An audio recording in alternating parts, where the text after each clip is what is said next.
Right, we're on, mate. It tells you. Yeah, it tells you you're getting recorded now, mate. No pressure. Right. Welcome back, everybody, to Process. Today we're joined by another special guest, gym owner, fitness influencer, you could call yourself, and then also Mr. Love Island. Obviously, had a few years back now you're on there, so everyone probably knows you from that. But Mr. Adam Carlisle, welcome to the podcast, mate. No, thanks for having me. I'm sure no worries, a lot mate. of people. I'm still getting tarnished for that brush a little bit. I know. There's probably majority of people that, like, I don't know if they listen to this podcast, but think, "Oh, I'm Adam from Love Island." But there's a lot more to that than just Love Island. No. It's a funny one. We still have a little bit of a laugh. I came in the house last night actually, and we were having a laugh with my stepmom because she always winds us up, calling us a has-been now. And I went into Sainsbury's to go and get my chicken and potatoes, stereotypical. And there was two people that got photos with us, and I was just texting being like, "Look, I've still got it. Still got it. Still got it. You haven't been forgotten about." So masked up, COVID, social distance photos, but yeah, it was still happens now and then. You haven't faded from everybody yet. People still know about you. So, still about your story. I want to go literally all the way back to the start of your almost, I could call it, fitness journey, but even back when in school. Starting sports. Were you interested? Because I know we talked about it briefly before the podcast about starting football and rugby. How did you get into sport, and then how did you your journey into fitness, into the gym, start from there?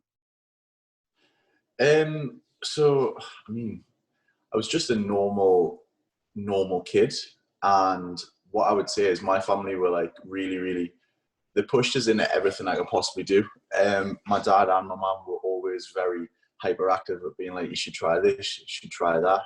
A big one that I didn't actually mention to you about before when we were chatting before the podcast, I was like quite a handy swimmer. And I even got put into like a little bit of a development where you would train like before school, after school. It was like religious, but it was relentless. Like these kids, some of them, the ones that actually sort of make it. So I suppose like one of the things, I was always football and swimming. That's what I suppose you could say from like 8 years old. Football mad and football daft. My dad used to take us to like all the Newcastle United away games, home games religiously. I think at one point we worked out that I had every single Newcastle program, both home and away, from like 8 years old to 15. I was like obsessed. But I wasn't the most athletically, I didn't have much athletic ability from a young age. Like genetically, I wasn't exactly there. So I carried a little bit of weight. For some reason, I was really good at swimming. My dad got us into it super, super young, and I got put onto this bit of like, joined a local club, then seemed to be better. So they put us like, at the end, I was swimming like 4 years above my age. I think I was like 10 years old and swimming like 15-year-olds. Helps that I'm 6'5", so I was quite a lot taller and bigger than all the kids. But like I said, I didn't really have the most athletic build, so it was literally they put me forward for the 2-length sprints, the 4-length sprints, and after that, so it's like called a medley. And I was competing with like kids who were like much older than my age, but honestly, I looked the complete polar opposite of like the average swimmer, because like I was a little bit kiddie, so like you carry a little bit of weight anyway. Well, I did anyway. And then I just think that, I don't know, that was my shape from a young age, so to speak. But that was where my competitive edge sort of came from. But I was a very quiet kid at this point, and the regime was like before school, after school, you had no life. These kids that like actually go through swimming and make it and like go and like get onto like GB and stuff. And there was like one girl that I know that went there. They hate their lives. That it's mental. Like they're totally like it's your full childhood. I wasn't even anywhere like close to what that girl did when she went away and stuff like that. And there was a couple of other kids. There was like maybe 3 that sort of like made it. And they honestly, their full life, their parents' life became like swimming. So that was like the start of it. And then after that, I would say I just sort of loved playing any sports I could. Like I tried a little bit of basketball. I tried a little bit of like tennis at one point, but like that was just a hobby. And then football and rugby were always the ones that like I sort of pursued from a young age. I was never going to be a footballer. Like I was one of them kids. Like there's every I would say 50% of the like young lads in England, especially England, it's like still a football country, really, isn't it? Like everyone wants to be a professional footballer. It was never going to happen. And then once I got a little bit older, I think obviously a couple of growth spurts, people started saying that I was like quite a bigger lad compared to everyone else. From like once it got to about 16, everyone sort of started pushing us into like, right, you need to like drop the football and go to rugby. And I suppose like I was always like quite competitive and wanted to play sport, but yeah, I just needed some sort of outlet. I wasn't exactly loud, so I think the way I sort of spoke out and the way I sort of had a bit of a release of my personality was like trying to like do it on the pitch. Yeah. What position were you? Do you know what? For football? Yeah, football. Yeah, I don't know. I'm not great with rugby positions. So yeah. So at first I started playing centre half, and then funnily enough, like, so I'll go into this after this with training and how I started that. But like, started playing centre half, then I started getting like moved a little bit further forward, and then by the end, at one point, I was playing up front. But it was just totally random, like playing for random teams. Like I jumped around like different areas a lot for schools and for like where I was living and stuff. So like it was just dotting around. But yeah, I started at the back, and then I think as I got a little bit fitter, I was going further and further up the field, and that was sort of the same rugby as well. Started at like second row, which is like right in the scrum, and then started going further back once I could actually move a little bit better. Yeah. When do you think you started, because you're honestly talking about being like a quieter lad, when do you think you started coming out your shell? Do you think that was kind of when you started to do the gym and stuff like that, or was it just a natural progression? So I should probably start with where did I start the fitness, because it makes more sense with this. Basically, like I said, I wasn't really happy with where I was at, but like it's not like a pity party. Like if someone wears glasses at school, they get picked on for wearing glasses. If someone's like ginger, they get picked on for being ginger. If someone's fat, they get picked on for being fat, right? Mine was that one. Everyone's got one. Like every kid in the world gets some sort of like little niggle. Like I'm not going to pity party and be like, oh, look at me, I was a little bit overweight. I was a little bit overweight. I didn't like it at school. People made a few remarks. So I started, my dad actually could see that I was like getting a little bit like upset about it, and sort of pushed us into boxing fitness, not like boxing, but boxing fitness, because that's all he knew. So essentially it was like run and hit a bag, which was great. So that's where at about, I would say like from 14 in that sort of high school time, that's where I got pushed, because that was his only way of, right, this is how I'm going to help my son lose weight.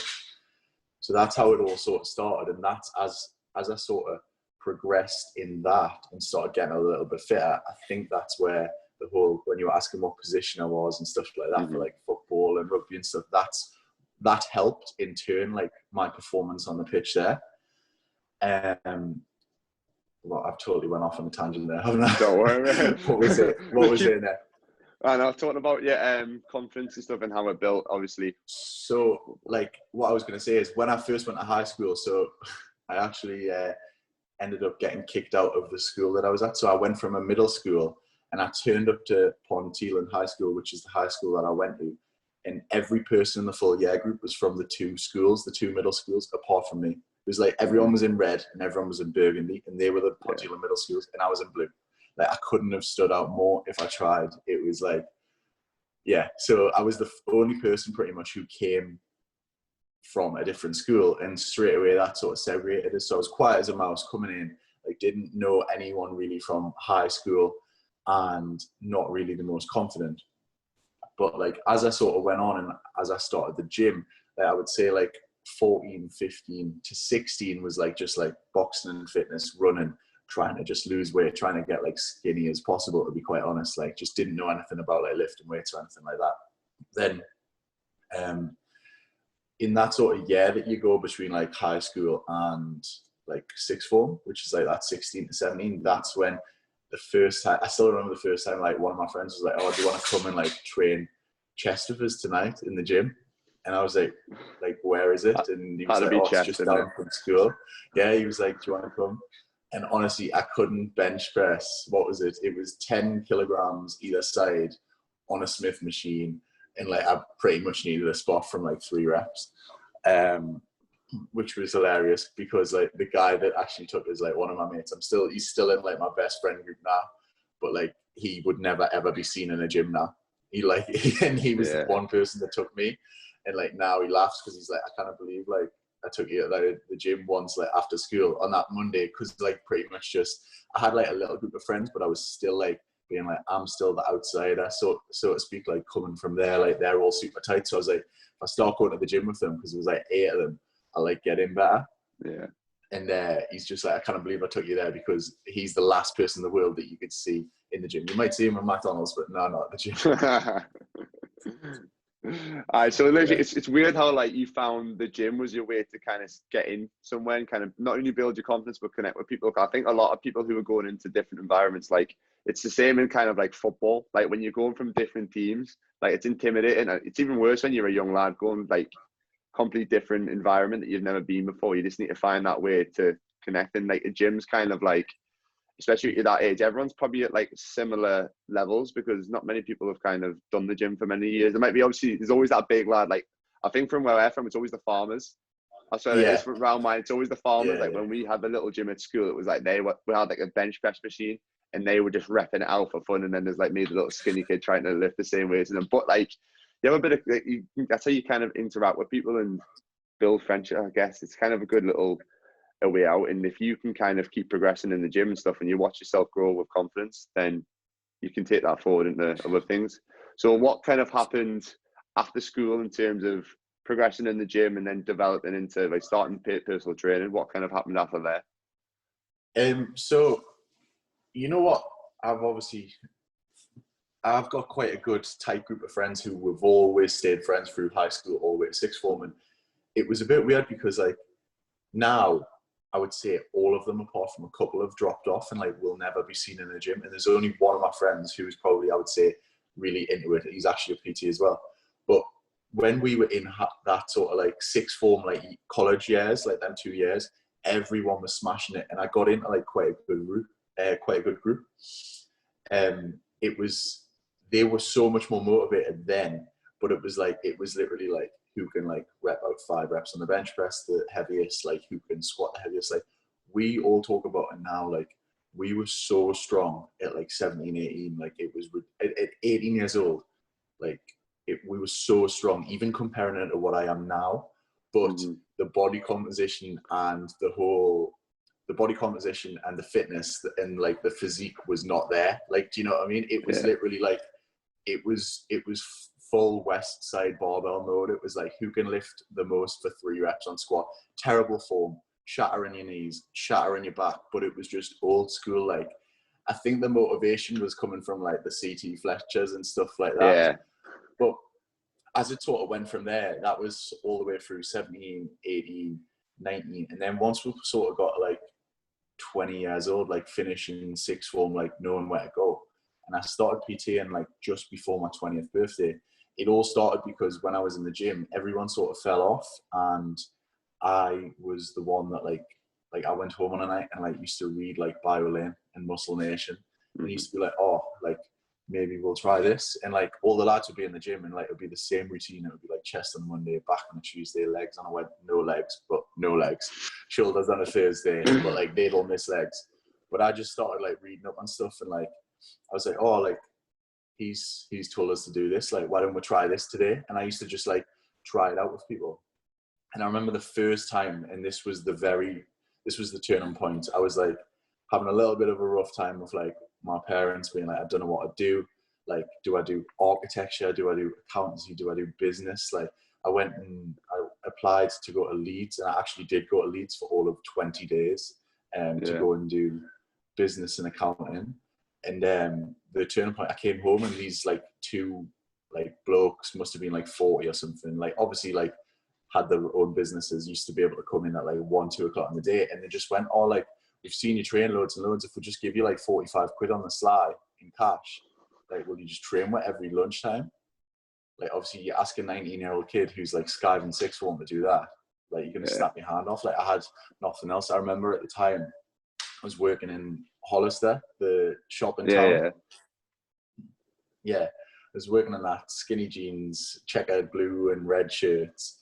And I probably got £45 for like, I don't know, like 6-hour shift or something like that. Yeah. So they like obviously went to me, plenty of money. They were like £45 and just train with every lunchtime for an hour, because you seem to know what you're doing. Because I think they'd seen me from like 16, 17 all the way to 20. And I was like, yeah, of course. So that's how I had no qualifications, had no insurance, totally illegal, really, in the grand scheme. Not illegal, but frowned upon. And obviously not even my gym. It was in like a leisure centre, like probably what you sort of PT in now. Yeah. And the PTs in there were probably looking at us thinking like, oh, this kid's definitely doing this on the sly. And I just used to keep quiet. And that's how it started. So started like training these old men, not old men, but like 45, 50, just for the crack. And then that's how it all started. And I was like, actually, I'm quite good at this. Why don't I actually look into this more? Mm-hmm. So just a kind of, I think, a complete random sort of scenario that made you go down that path. It was completely random. I mean, I was pressured into doing the stereotypical, right, you need a degree, you need to do this, because I was actually quite academic in school. Like, I think I got an A in maths, I got a B in physics, I got an A in biology. Like, I had all the grades, pretty much, apart from like one fluky one, which was like terrible. But what I mean is, I felt the pressure because I got them to almost, like, I had to use them for something. I had to use them for a high end sort of, I don't know, like white collar degree. Like, I had to go in and do like, and I used to wing it as well. I wasn't even trying in school. Like, I was just okay. Like, I was always okay. So I thought, oh, because I've got them, like, I think like I said, architecture. My dad builds houses. Originally, that's what he did. So he was like, wow, you can do that. I could never do that. And I was like, I don't want to do that. But you feel the pressure to, because you can. Because if you get accepted on something like that, you feel like you have to. And funnily enough, we have this conversation all the time. And he says, he's a classic parent. He's like, I told you so, I told you so, I told you so. And he says, the one time you've only ever been right is when you told me that you wanted to be a PT or do fitness instead of that. He's like, it's the only time you've ever been right. And we always laugh about it together. Because I was like, it's the only time I've been able to say I've told you so. So that is pretty much how it all started. Yeah. So what were your parents like when you kind of, because obviously you can tell that they were from a very academic background, and they were very much, they probably had in your mind that when you were at school, you were going to go to sixth form or college and then university. What were they like when you said, you know what, no, I'm going to pursue this PT career? They were actually the polar opposite. Like, my dad sort of like left school at like 13 with nothing, like just grafted. So because of that, it was like the polar opposite. Like, if you've got them grades, you should go and use them and go and do that. And also, like, you feel the pressure from like, and if I was in school now, or I was talking to people from school, I definitely think those apprenticeships and stuff where you can build a degree while working are so much better than degrees. All of the people that I've seen in my age, the vast majority, not necessarily all of them, but in my eyes, if you want to be a doctor, go and do a doctorate degree. But if you are going to get a business degree for a random thing, like, it's absolutely pointless. It's absolutely pointless. Like, if you need a degree specifically, like, you need a doctorate to be a doctor, you need a veterinary thing to be a vet, like, yeah, 100%, you know your specific route. But if you're a kid who doesn't know how to do that, if you don't know what you want, like me, sort of like humming and hawing, don't do a degree just for the crack and go and piss it up the wall for free, guys. I learned so much more, like, just jumping in the deep end and like having a business experience, like being hands-on with things, than any of that. Yeah, there's nothing. That's what apprenticeships. Yeah, that's what people look for as well. They look for experience most of the time rather than degrees. And I think, what's his name? Is it Mike Thurston? He done a business degree, didn't he? I think he did one. I think he talked about it in one of his videos, because obviously he's smashing it now, PT online coach wise. He said that it was pretty pointless, his business degree. I think he got him a job at Hollister in the end or something, and then from there he's just kind of took it from there. And like, a lot of people do these degrees and stuff just because it's like, it's the next step and they don't know what to do. And like you said, they go to uni and just piss it up and kind of waste 3 years of the time, in a sense, for a degree that they might not end up pursuing anyway down the line, especially if you've got like personal training wise, it's probably good to know stuff about business, but the only way that you're going to learn is by going down that route on your own rather than going to university. Like, there's them, you call them sports science degrees and stuff. Like, most of the knowledge that you can learn is probably like online at the minute. Like, most of my knowledge is probably the same for yourself. Most of my knowledge is from seeing like influencers, YouTubers, getting the right content from the right people that you talked about. Was it Lane Norton you mentioned before? I can't remember who you said, but all them sort of websites and stuff. Like, I think especially in our line of work, you'll know firsthand, like when you first start PTing and stuff like that, like how much of a stress head you are trying to manage the PT, the actual 1 hour that you're in with the client, is the easiest hour. The ones that count are like, they're trying to get clients, trying to speak to clients, trying to remember to text them, trying to remember to arrange sessions, trying to program for them, trying to actually think like, oh, like, how am I going to get the next ones? Like the constant like thing in the back of your head. And this was me, which like now I don't do that now because I obviously have Sculpt. But when I was there, I used to constantly be like, oh, like I've dropped under 30 hours. I'm stressing out. Like I've dropped under 30 hours of PT. Like that's bad. When really it's not the end of the world. Someone's just having a holiday or having a week off. But because it's your livelihood, you start stressing about it and you're constantly thinking about those things. But I think you need to learn how to manage them. And the only way to do it is like just doing it. It's the only way you can experience that. These people that obviously get a business degree and like suddenly think like, oh, I'm going to open my business, it's going to fly in like 6 months. It's like, it's not. You haven't, like, you need to experience the, like, there's nothing, there's no motivation like desperation, or there's no motivation like, you know, when you want it that bad that it is your like livelihood. Like you have to rely on going out and finding something, or you have no business. I know. I think that's the thing with personal training as well. Like literally, you have to throw yourself into the deep end straight away. Like you have to pick up clients, or else you've not got any income at the end of the day. Like you need to go out there, and when you're like, say you get your first 10, 20 clients and stuff, that's great. But then you've got to go and find some more, because at one point you're going to maybe lose a few. Like people might not want to train you anymore. They might move away. They might do this, that, and the other. You've always got to be thinking like, right, I need to do this, which is like, it is quite a stressful job in the sense, because you're constantly thinking like non-stop. You've got to, like, especially with social media, like these days, a lot of the time you have to put out content on social media. So you're thinking about that. There's a lot more things that I feel you have to do, especially like things for free, like things like doing a podcast that I'm doing, YouTube, Instagram and stuff. Yeah. You're giving out a lot of free content, which like a lot of people, I've done a podcast with, I think you know Marcus McCready. We've done a podcast with him. Yeah, and his dad. We did a podcast and he said, I think his dad said to him, all right, Marcus, I've seen you been busy today. How much money have you made?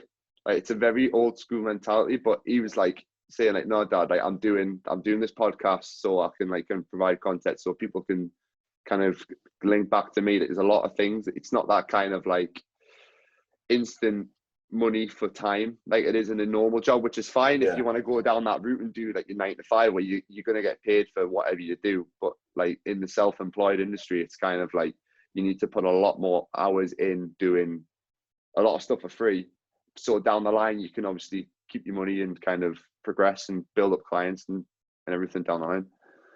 Yeah, definitely. I mean, we look at, I mean, I say the online team that I have, because I have people in Ireland as well that work on like Adam Collard Fitness Online, and they are like magic. It's Bankhouse Media, if anyone wants to look at them and need help with anything like that. But they are magic behind the scenes at trying to like help me boost sales, help me like understand like from a customer point of view, and all the time they make me pretend to be a customer and buy my own products to see the customer journey.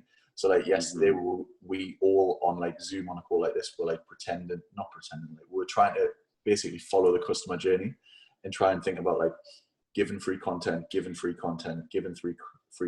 And then the last thing is hit them with a sale.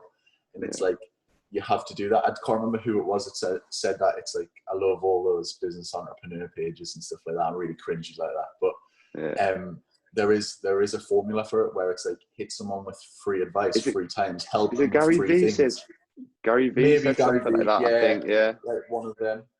Like if you've got to think though, like when I was on the gym floor, and I get loads and loads of messages about like people asking for PT advice now. Like my DMs used to be filled with Love Island stuff, random stuff, but like now quite a lot of the time, because people have seen the gym and seen PT and maybe seen, always ask like, how do you get clients and how do you get enough clients to like start your own gym? Now that's always a risk, no matter, like you can have 50 hours of PT per week and it's still going to be a risk opening your own gym. But one of the big things, what I always say to people is like, do you love it? Like, and I just reply like, do you love it? And they're just like, what? And I'm like, do you actually love this? Because if you don't love it, like people will see through it. If you feel like you're going to work for the hours when you're actually in the gym, like, yes, of course, like you open the gym doors at 5:30 in the morning, you've had like 5 hours sleep, you feel a little bit crap, you've got a headache, whatever, like you've done 14 hours of PT on the gym floor. It feels a little bit like work when it's in them little split seconds, but generally, like on the floor, when you are coaching someone, do you feel like you're at work, like, or do you love it? And that's what I say to people, because people can see through that. And if you do, like, it'll work. It'll always work. Yeah, I know. Like the podcast that I put on yesterday with Josh Bridgman, he said literally, it's hard work not trying to be yourself. So literally, if you love something and you enjoy something, just do it. You're going to make it work anyway. And like you said, if you're taking that big leap of faith to do something, no matter if it's hard or stuff like that, you will make it work to kind of, because you love it. Like, even if there's like a few days where you lose a few clients, lose a few members, or things aren't going too well, you open up, it's a bit of a flop, like you'll pull it back because that's what you love to do and you've always wanted to do it. So just find a way to make it work. So you mentioned about obviously picking up clients there. How did you kind of build up, starting with obviously them 2 clients that you were training on their lunch break? How did you start from there and build up to the point now obviously you've got your own gym? So when I had those 2 guys, and obviously I first jumped in to doing a public gym, the gym. They're all over the country. They're all the absolute monsters. It's a bit like Pure Gym. I think it's their main competitor. Similar to probably what you're in, but like they're a bit more like the basic on there. Really, really good. I would personally recommend them for any personal trainer starting, because I don't know what they do now. But for me, it was work 12 hours. That's your rent covered. And then after that, all your PT is yours. So you start a business, you're looking at straight away, you've got no outgoings. Obviously, you're giving up 12 hours of your time, which now would be a lot to me. But back then, when you've got no clients, I mean, you've got 2, it's nothing. Like, you would rather save the money and not have that outgoing from starting a business. And the funny thing was, when I started that at that gym, you had to have a business name, whether it be Adam Collard Fitness or whether, and this is where I chose Sculpt. So I chose Sculpt so there was 15 PTs. Everyone had their own little business names and business cards on the wall. Survival of the fittest. It was cutthroat. Like, everyone was stabbing each other in the back with clients and stuff like that. And that was where I started the idea of Sculpt. So I had these little business cards made. With PTs, I found it quite easy, and I didn't really realize until I was in there, because this gym had opened in Gosforth, and everyone was on the same page. They had 15 PTs, but the gym was brand new. It was like 3,000 members. Everyone came in at the same time, but everyone was on an even keel. I wasn't coming into a gym where like there was PTs that had been there for 4 or 5 years. So I didn't really know what I was doing right, but I must have been doing something right. And again, this is why I say about do you actually love what you do? Because I seem to just give people the odd free advice, like, you know, like before people are bench pressing, like telling them, well, warm up the rotator cuffs, and just walking away. And then like the same thing with like, you know, like someone was like really struggling with a back squat or something like that, like showing them how to, like, in the gym, they don't really have them, but we have them in Sculpt, them heel platforms. So like giving them 5 kilogram plates and like putting them under and just walking away. And it's again that thing that I say, like giving free advice and helping people with the little things. That's when they come back to you. So I found it really, really easy picking up clients. But one of the main things that I would say to people, and this is, you can be the best coach in the world with this, if you don't have people skills, you will not go anywhere. And the thing that, like, Josie, one of the girls with PTs in Sculpt, she always says to me is, it's mental how you can go from like in 30 seconds speaking to like the lads when they're in doing the group session who are like 18, because we've got a couple of them, and then in the next breath speak to Deidre about her grandkids. And like, that's what you need, like constantly having that sort of, it's a bit like car salesman, I suppose, like having the gift of the gab, but like just knowing how to speak to people and like developing personal skills. And I think that stems from the fact of just being around older people all the time when I was younger, from a really young age. Like my mom and dad were really business driven, and I say this again. So like they used to just like after school, it sounds horrible, but like in my childhood, like I used to sit in like solicitors meetings and ridiculous stuff like that. But I honestly think that because I was constantly around older people and just noticing like how they speak and put in situations where like no kid wants to do that. You want to play on your Game Boy, you want to play on your Nintendo, you want to play on your PlayStation and just like Call of Duty and stuff like that. But because I was put in them environments, I think it definitely developed my personal skills from such a young age, because I got put in them positions. Yeah, it seems like you've been surrounded like by a good, like obviously first off with your parents, obviously being in them meetings and stuff like that, you're surrounded by that sort of environment. And then when you start the gym, you said your group of friends are very kind of in that sort of like gym environment, and they're always pushing each other. That you talk about, it was like a very old school West Side barbell style of training. And like everybody, every kind of group that you've had have always been beneficial to you. Like a lot of lads, when they get to like 17, 18, or even when they were younger, they get dragged away and they're like getting in the wrong group, and then maybe all their friends are going to uni. So that's why they go down that route. But like your obviously group of friends were very similar minded in a sense. And like you say now, there's a lot of them that like one of your best mates is a PT now. You've been surrounded, like that's why I always talk about surrounding yourself with like-minded people to progress yourself. Like you've been in that environment all the way through your life, and it's kind of set yourself up perfectly for where you are now. And you talked about being a PT and having people skills. Like everybody, well, to be fair, most people probably go into PT and think, right, I'm going to train people like athletes. I'm going to train people how I train. You're not going to do that. You're going to have like some of your clients, some of my clients are like 60 odd, some of them, and you've got to be able to first of all train them differently. Like a few of mine have had hip replacements and stuff, and you've got to adapt exercises. Yeah. They've also got to be able to have crap with them. Like you can't like obviously have the same crap that like lads would have with like, I don't know, Jennifer, who's like 60 odd and got 5 kids and 2 granddaughters or whatever. You can't have that crap with them. You've got to be able to like be relatable and like come up with conversation, and like you'll realize that you can have a bit of crap with them as well. It's just finding what like bounces well like in the conversation. So if you can't talk to people like of all ages from 16 up to 80 or however old you can PT for, like you're not going to it's probably There's not the right nothing career worse for than you. them sessions, is there? Obviously, you get clients that you click with more and click with less, but there's nothing worse than like, you know, when you first start and then there's them sessions where you just think, God, like this is really hard work. Yeah, sometimes it can be a little bit decline, ever so slightly, but I think generally, like if you come from a love of, you can find a middle ground, can't you?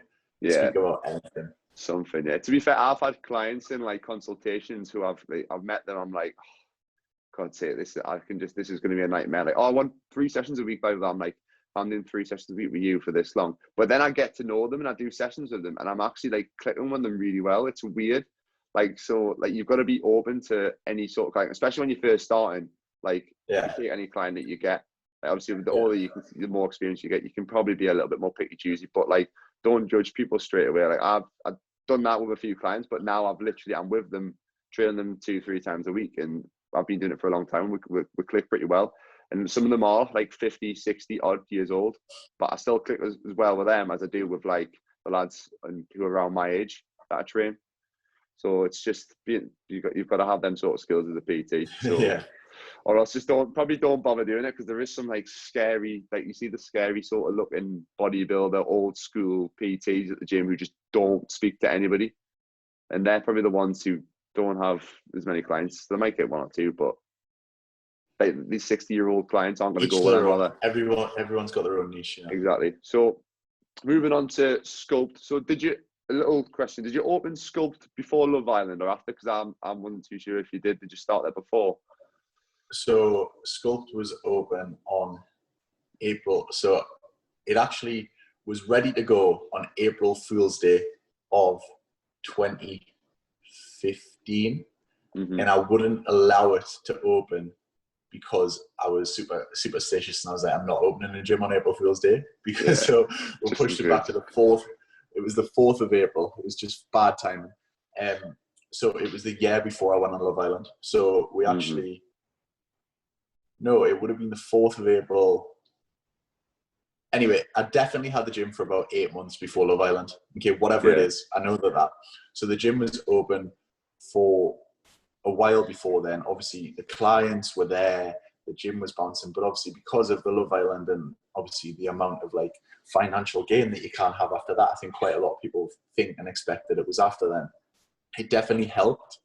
I would say that Love Island opened a lot of doors. And for example, like being a starting business in your first year, like it costs a lot of money to like kit out and stuff like that. So obviously you see people coming off Love Island, they buy the Gucci bags, they buy this, they buy that. Once I came out, I was like, this is covered.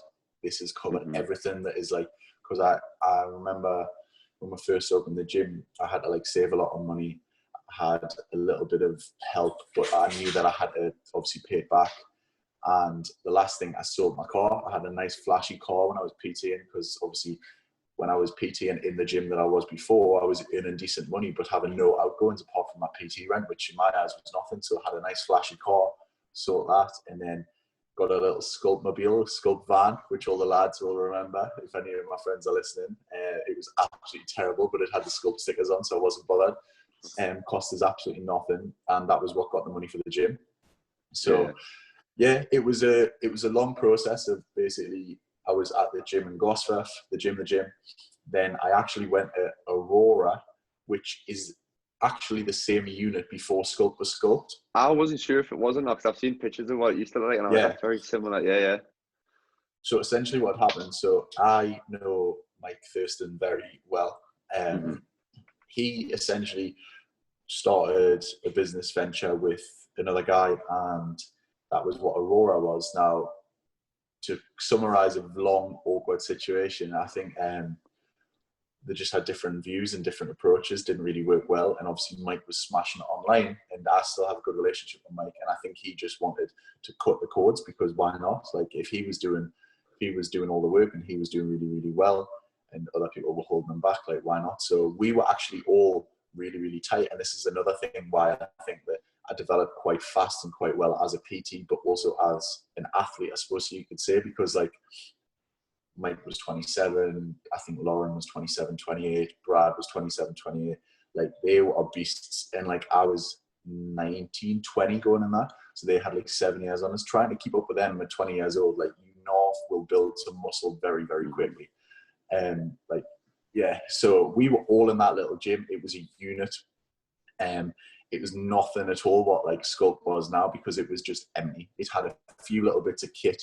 There was no second floor. There was no paint on the walls. There was chalk on the floor, and it was just like barbells, dumbbells, and that was it. So we used to just train. And some of the best sessions I've had is still during that time. If Lauren ever listens to this, we had some mental sessions, but it was really, really good. Like, that's where I think I developed. So that was the next step for me. So once I'd hit sort of the limit in the gym group, because you obviously have to do your 12 hours for free, I think I got up to doing like 45 hours of PT hours, which is a lot per week.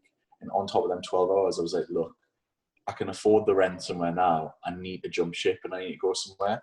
And funny enough, just at this time, I'd obviously always knew Mike, and like always knew the other guy that had owned it. And that's when I ended up moving across to Aurora and building up a client base from there, which was obviously perfect, because in time, fast forward 2 years, which I was unaware of from that, I would end up buying the unit myself and ended up like completely revamping it and getting Sculpt.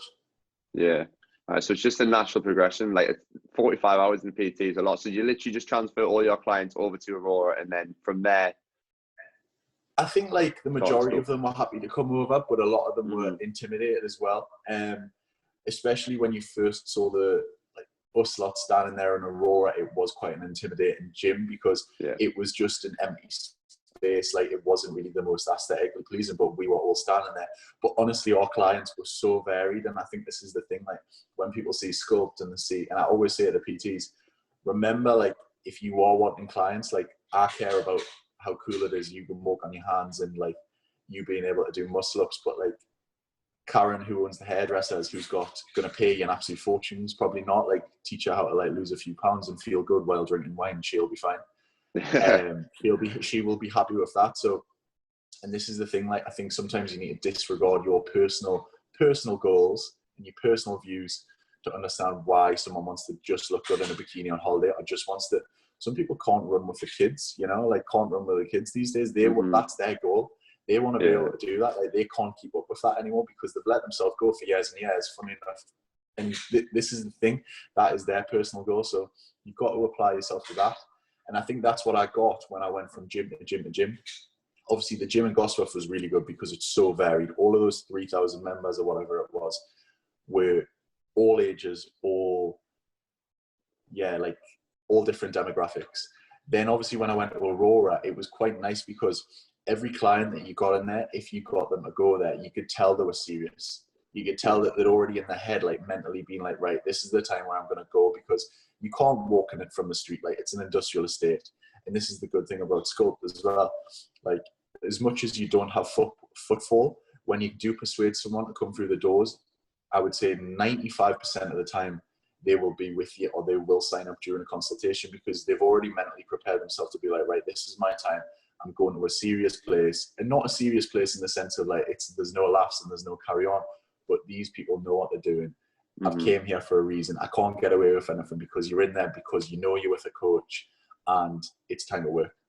Yeah, I think what you've built as well at Sculpt, it's like almost one of like the gyms of the Northeast kind of thing. It's like one of them. So when people do come there, they know like, yeah, like you said, like this is the place to be. And I know when I come here and I sign up and what I pay however much, I'm going to get the results I want, because look at the transformations these have had down the past. Look at what these can do. This is the environment. So setting up something like that, obviously the clients know that what the result they're going to get from signing it. So you've pat on the back for you, mate, because you've set it up very well. But one little thing I wanted to talk about is obviously Love Island. You've got to bring it up. I can't not have you on and not talk about it. So Love Island, more about your mindset going into it, because I know I think a lot of the people, not to say that everybody, a lot of people go on literally just to get famous, and like they maybe don't have kind of a plan in place. I think now people obviously can see the results from it. Like I know Wallace Wilson, when he went, I know you know him.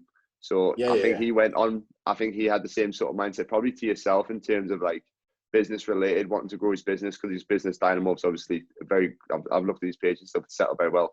What was your mindset kind of, I'm going to go in here, get a big following and use that for my own business to grow? Or was it kind of just one of them things that you just went for? So what did I get told off for on the first day? We were sitting around the fire. We were sitting around the fire pit in some way, shape, or form. What did I get? I think someone. So there's producers and there's stuff like that like fly around the villa and this and that. Me being me, I just obviously have no filter whatsoever.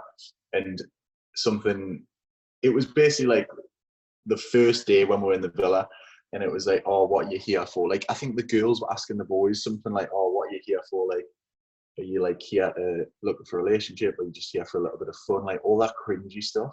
Yeah. And I think Laura Anderson asked me like, oh, like what are you here for? And I was like, I want to get 1 million followers and open my gym and make loads of money. Like that is it. Like, point blank.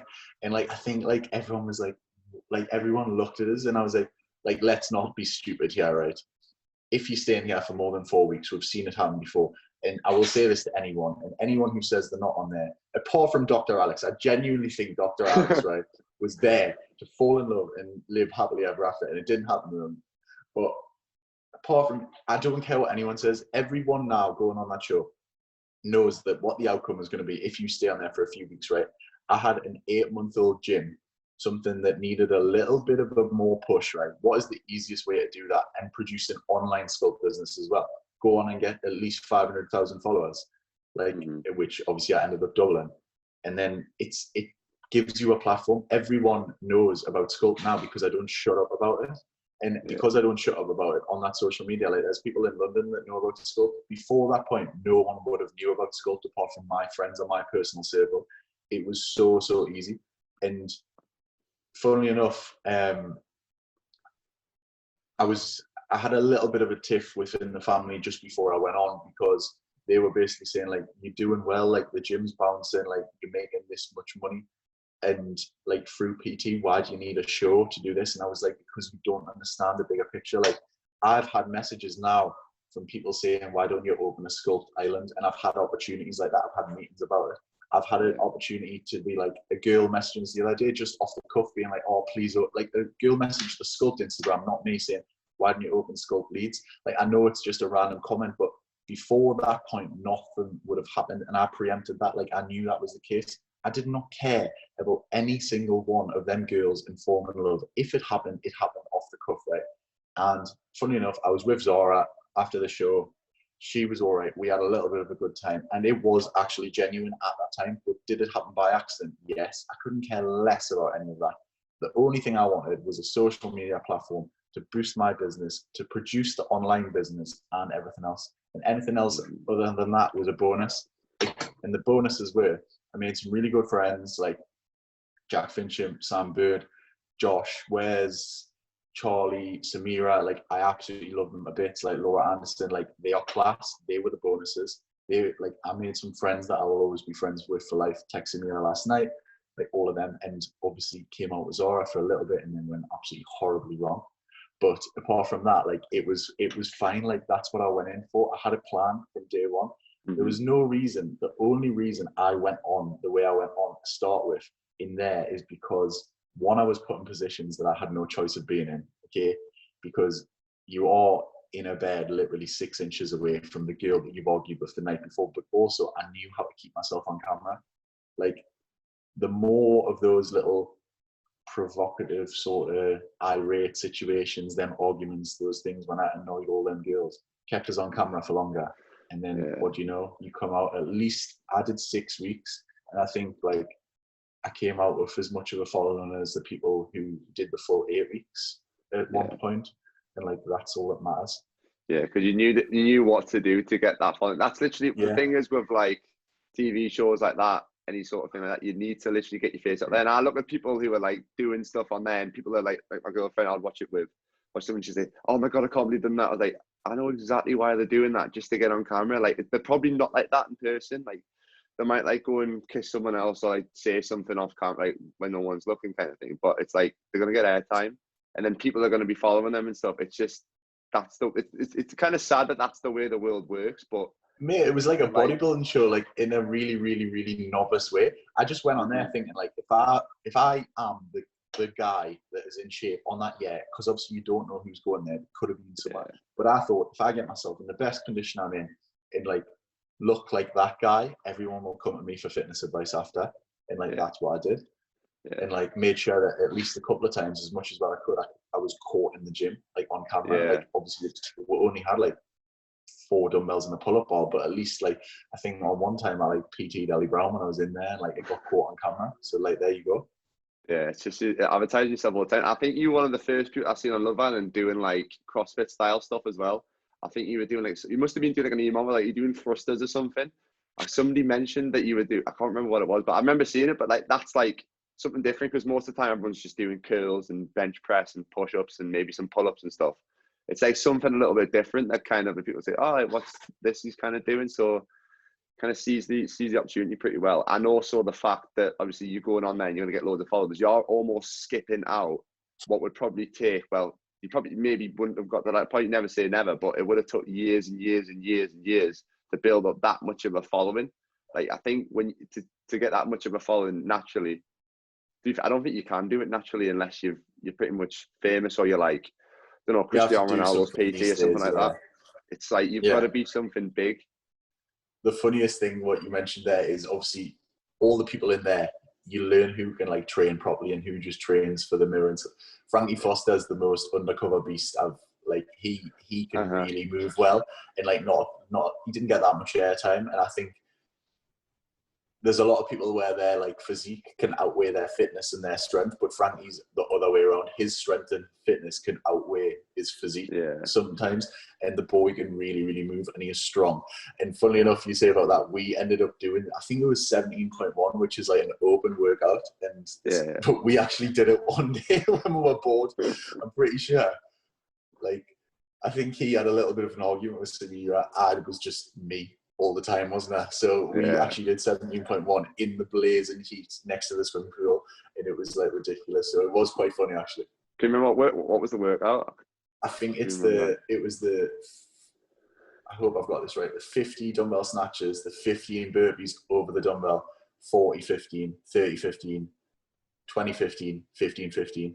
It's one of the, it's either 16.1 or 17.1. It's dumbbell snatches and burpees over the box, but we didn't have a box. Absolutely blitzing yourself. Absolutely. Yeah. So when did your training kind of change? Because I know I put it in a post the other day about Chris Will calls it the fitness menopause. When did you get to, I'm guessing, as most people, like you said, you started with your chest days and arm days and shoulder days and all that sort of stuff. When did you kind of transition into more functional CrossFit kind of style of training? I wouldn't even know when. Actually, I do know when the penny dropped. I've got a story as well. So I did what did I do? I had this little time period in 2016 where I think I was 21, and I was probably in, to be honest, I put a photo on the other day, the best condition I was ever in for physique. I think I got a little men's health, little really little gig in like just to be like a background thing in the magazine, something like that. And then I had like a couple of photo shoots booked in back after that with some photographers I really wanted to work in. Anyway, got in probably the best shape of my life. Then at that point, Aurora, the gym that I was working at, obviously was going down the pan. Like it was done. Like the business was done. So I ended up looking at Reebok CrossFit for a gym to PT at. And like one of my friends, Jordan Wallace, he was the owner of that gym. Now he was like, come and try one of the CrossFit classes or something like that before you end up PTing at our gym. So I went down and it wasn't even in the gym that I have now, which is like a massive super gym. It was in the old school one where it was I think they started with a smaller box. And there was a workout, and I'll never forget it, because I was like, I looked really good at the time. Like I remember taking my shirt off mid-wad, and like people expected me to be able to do this. Like they fully did expect me. I was peeled, and the workout was like 80 kilogram power cleans, toes to bar, and a run. And it was like 4 rounds. Done other reps, but it was 4 rounds for something. And I remember like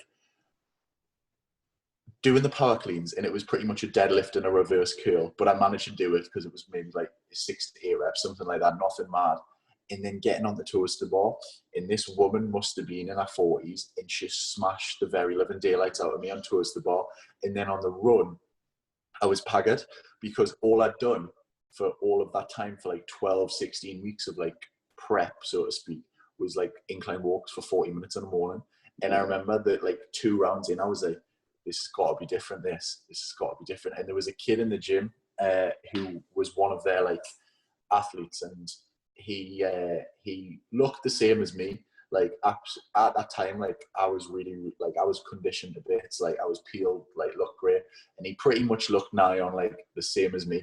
And he was doing like stupid workouts. Like he was like running. He was doing like 10 by 500 on the rower. He was like doing all sorts, and I was like, that's the way it should be. And I remember like in that moment, I was like, I'm going to change the way I train, because he could do all that and he looked the same as me. And I was like doing incline walks and feeling like I was going to faint. And after I saw that, that was the day where I was like, I need to change the way I train, at least in some aspect, because I felt like I was going to pass out on a treadmill. Yeah, that's the thing. A lot of people are scared to like go like look down on CrossFit or look down on functional training or like doing like any sort of conditioning that isn't walking on a treadmill, because I think they're going to lose muscle and like they can't look like the bodybuilders. Like look at the CrossFit athletes, like look at yourself, look at like Matt Frazier's and stuff. They're all animals, they're units. Like it just goes to show that I think a lot more people are going down that route now, because they're seeing like Ollie Marchand's another example. Like they look at the physiques that are coming out of it. Like you can still achieve ridiculous results, but it's also a lot more beneficial towards your health and like being functional. It's in like being able to move properly. Like obviously bodybuilding in itself, you can still stay functional with it in like and stay healthy.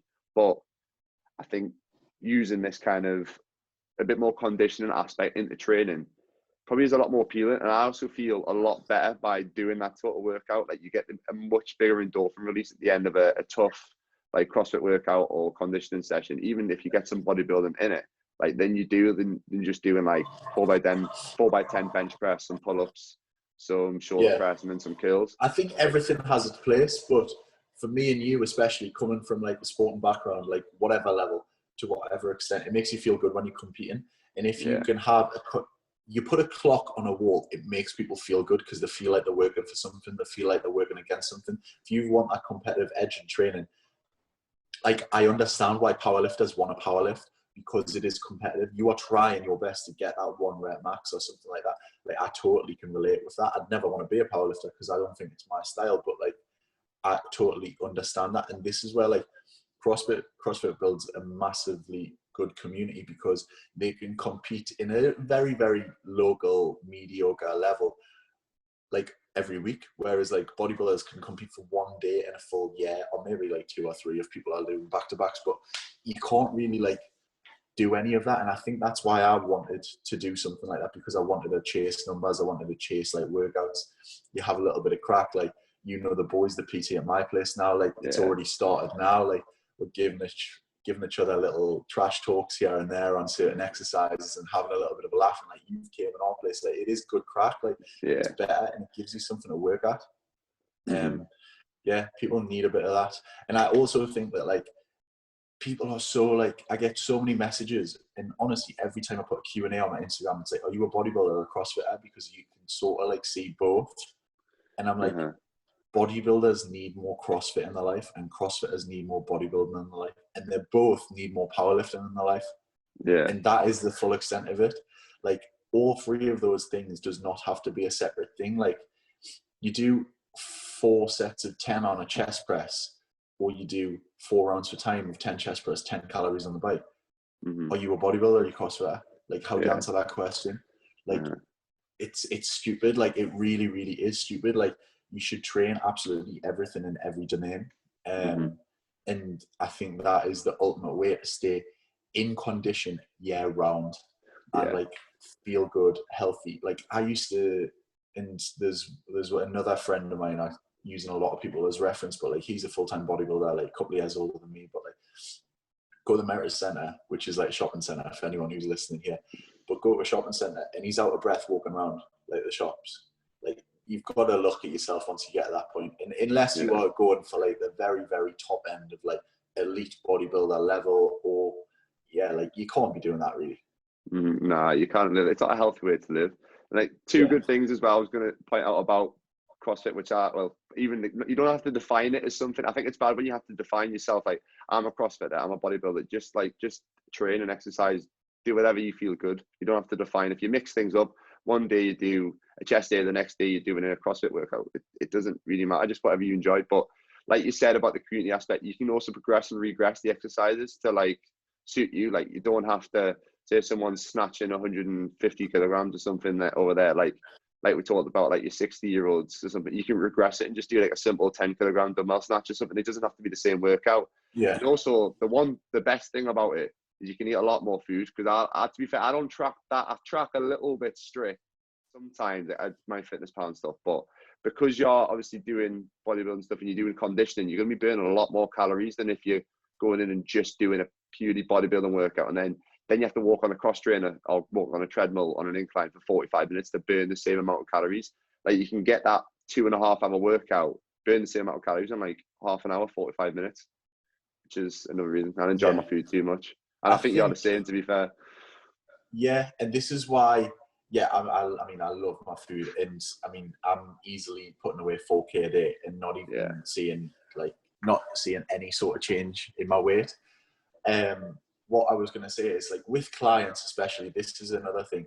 If you've got a client who is only really willing to train, like, I've got one, like, a normal woman, has kids, all of this, like, she's going to train twice a week with me. She says, Adam, you're never going to change the fact that I drink a bottle of wine twice a week.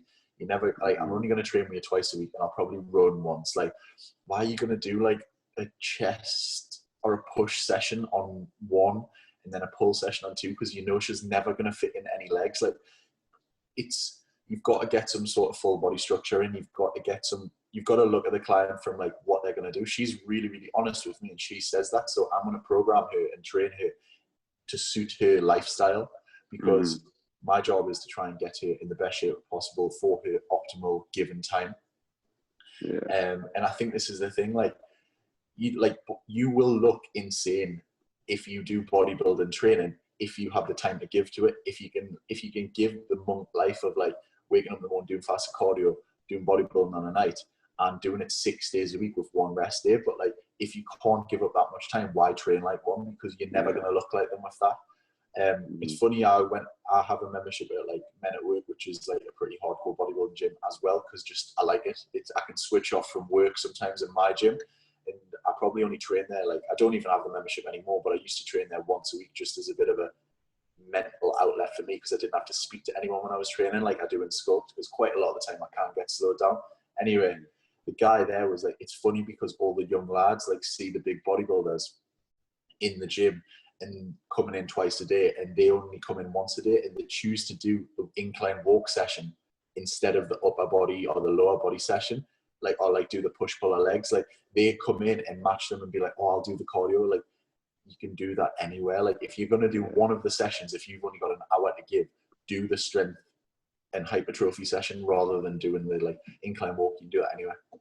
Yeah, I know, it stresses me out when I see people.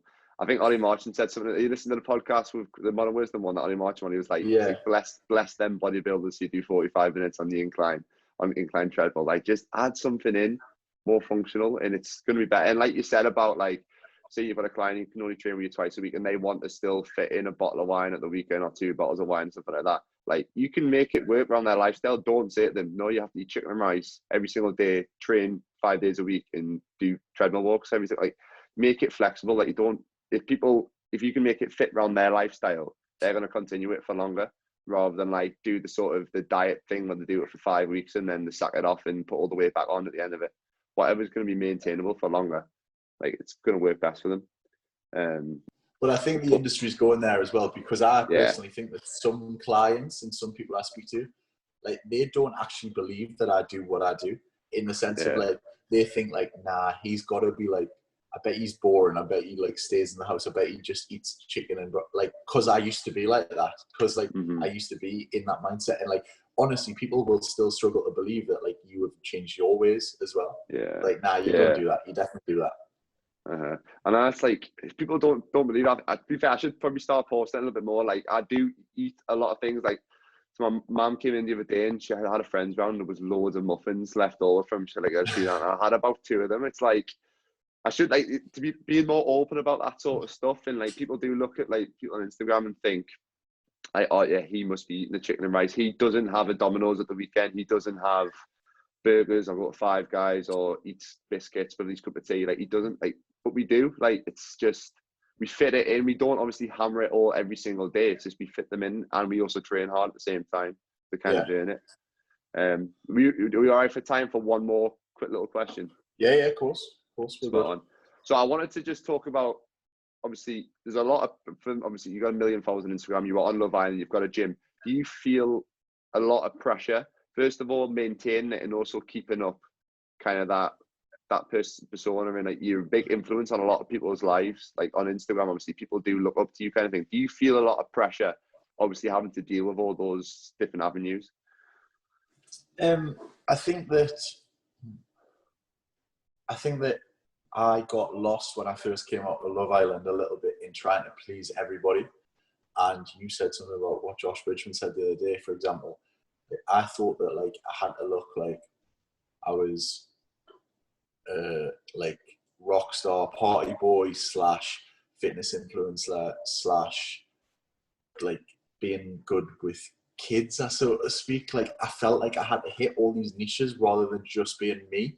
And like, I would say the one thing that I've learned during lockdown and recently anyway, like in the last 6 months, I feel like I've grown up a lot, is just being me and just posting what I post. Like, even if it doesn't get as many likes on Instagram and stuff like that, like the photos sometimes that do well on my Instagram do well, or stuff that I don't care about. Like, it would be like, for example, when I was with Zara off the show or with one of them, like a photo of that. But like, I want to post workouts and I want to try and help people with stuff like that. Like, that's what I want to post. So like, if it doesn't get the most engagement, or like I do lose a few followers or something like that, like, I don't mind, because I think like the people that are engaged, like, will stay there and will be more engaged, and it will actually help them and support them with what they want to do. So even if it is more in that direction and it is a little bit more niche, and like perhaps the people that were like obsessed with me on Love Island and all of that sort of lifestyle, like, I'm not really bothered about that anymore. I was speaking to someone yesterday, and it would be so easy. Like, I get offered free holidays all the time, and I get offered like free restaurants and eating out all the time. But like, it's not really my lifestyle. It's not what truly makes me happy. Like, I know what I want to do, and that's why I think that this last year, the shift in my focus has been back to what I'm good at and what I used to do a lot more of. And this is why I'm being a lot more hands-on with the gym and helping people. And you can see the change in my Instagram. Like, if you scroll down, like on the grid, like, I am doing a lot more workouts like I used to, and you can see it in the early days before that. And I think I got wrapped up in trying to please everyone, trying to feel the pressure of like, I definitely felt the pressure that I had to be someone off the back of that TV show, in the sense of staying with the girl that I was with, because there was fan pages about it, there was stuff like that, and I wasn't happy at all. Like, and once you realize that and stop being yourself, it's so much easier. Yeah. And I say to people as well, there's only one person who's living your life, and it's you. Like, who cares what everyone else thinks? And if you're not doing what you truly love, and you're like not putting the content out that you want, and you're constantly trying to please people, your life's going to be shit. Like, inside, like, what happens inside you is what your life is, not what other people think of you. Like, people might look at you on Instagram when you're posting certain things, that you with your ex-girlfriend or whatever. Oh, them two look so happy. I wish I had their life and stuff. But you inside not happy. Like, but now you posting, like, you've seen a lot more like gym workouts, CrossFit workouts and stuff. You're posting yourself and you're being yourself. You're in and around the gym doing what you love. Other people might think, oh, like, I'm not really bothered about that. I'm unfollowing him. But you're happy, so who gives a fuck what they think? Like, it doesn't really matter. Yeah, definitely. I've learned that. I've learned that recently, and I think that you say about like watching your circle and like surround yourself with the right people, but like if you look at like who you're following and who you're actually bothered about, it shows. And like the people that I'm impressed by have way less followers than me, like and have way less, like they have way less of that following, but their engagement is a lot more because it's the people that it's what I'm into, it's what I'm interested in, and I'm probably one of them people that like the small minority that like my posts for doing the workouts and doing the things and doing the normal stuff. Like, I am just a normal kid that tends to like be into fitness and try and work hard at it, and I'm still learning along the way. And that is as simple as it is. Like, I know the people I want to be around, I know where I want to get to and what I want to do, and pretending that like I live this like lavish lifestyle because I get like a few free holidays and stuff like that isn't me. Yeah, no, just be yourself. But I will still do the odd one. I will still. Yeah, you've got to do the odd one, mate. I will be getting on a beach ASAP. Send them over to me my way. I'll take a few free holidays. Like, if there's any left. No. I'll be going to a beach as soon as possible. But apart from that, you know the general gist of it. You've got to live a little. Yeah, you've got to enjoy it, mate. I missed out on it for this year, but never mind. So we'll finish off quick fire because I know we're short for time. So quick fire to finish. 3 people you'd like to invite round for dinner or go out with a coffee with, past or present, anybody. 3 people. No pressure.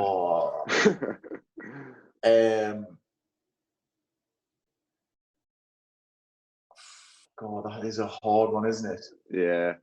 I'd probably say that, is it Eric Thomas, the guy who is the motivational speaker, Dennis Rodman off The Last Dance. He's a character. And who else? Someone just like who you could never even relate to, like someone like Elvis. Like, I know it sounds daft, but like someone who like has lived the complete ultimate lifestyle, and you would never know like all of the stories that he would come out with, or someone on that level. Someone like actually totally like rock and roll. You want someone for some good stories. Like, that's a pretty decent one. I like that one. Next one is 3 people you want to train with. Oh, I saw this one. I think, in a sense, again, after seeing that, you can tell I've watched it recently. Michael Jordan, after seeing The Last Dance and seeing his work ethic, I don't know what we would do together. Then Matt Fraser. Yeah. I'm gonna have to go with Matt Fraser. And then I would actually pick someone like training / talk to, probably someone like a Bio Lane or Elaine Norton, you know? Not Bio Lane, I'm using his Instagram name, Elaine Norton or Jeff Nippard, like the sciencey guys that like do the bread and butter stuff, like Eric Helms, like who isn't heard of by a lot of people, but if you know, you know. Those guys are absolute monsters when it comes to science behind training and nutrition. Yeah, I know, just to pick the brains and just learn, because they are like people. If people don't know who, like, if you want to learn anything from people, like that's the sort of group of people, like the 3DMJ lot, Revive Stronger. I think there's another company there, pretty good. They're all science. And then if I have one more, CT Fletcher just wants to just absolutely destroy us because old school. 18, 19-year-old me wouldn't forgive us if I didn't say that, because we used to just do some stupid stuff just for random crack on Friday nights with him. Yeah, him and Mike Rashid were my first YouTube people that I ever watched. Can you remember them two? Like, they're still kicking them out, aren't they? But yeah, I think they're doing different things now. But they were the 2 original ones. Yeah. And then the last question is one thing that you'd say to yourself 5 years ago. One thing I'd say to myself. Yeah.